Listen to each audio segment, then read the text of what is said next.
The number of migrant crossings the U.S.-Mexico border has slowed in recent weeks, dropping from thousands of apprehensions daily to about 500 a day this past week. But tensions between state and federal officials remain high. This week, Texas blocked the U.S. Border Patrol from accessing miles of border in the town of Eagle Pass and placing new wire fencing.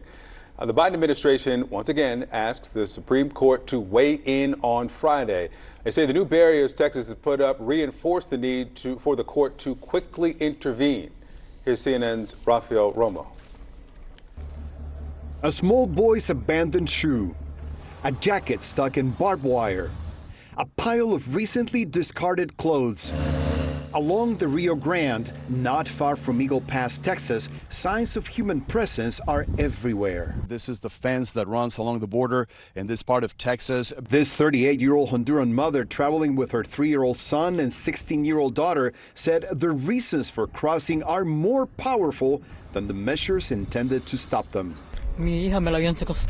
She says she decided to leave Honduras after her daughter was kidnapped.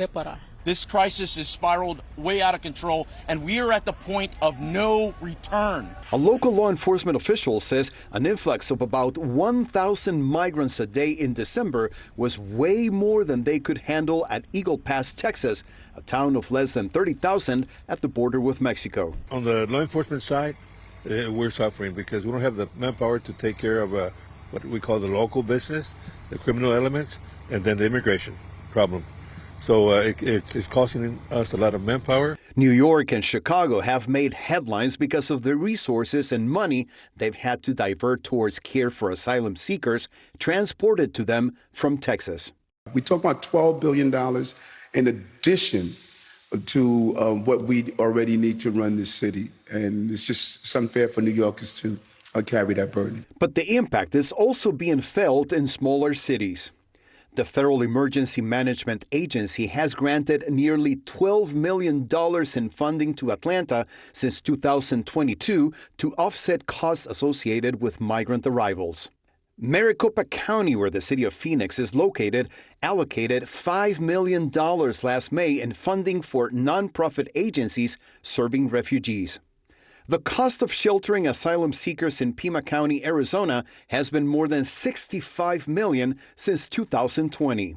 Denver spent over $33 million between December 2022 and the same month last year to shelter more than 32,000 asylum seekers, and the city is projecting a cost of $180 million for 2024 if arrivals continue at the current rate.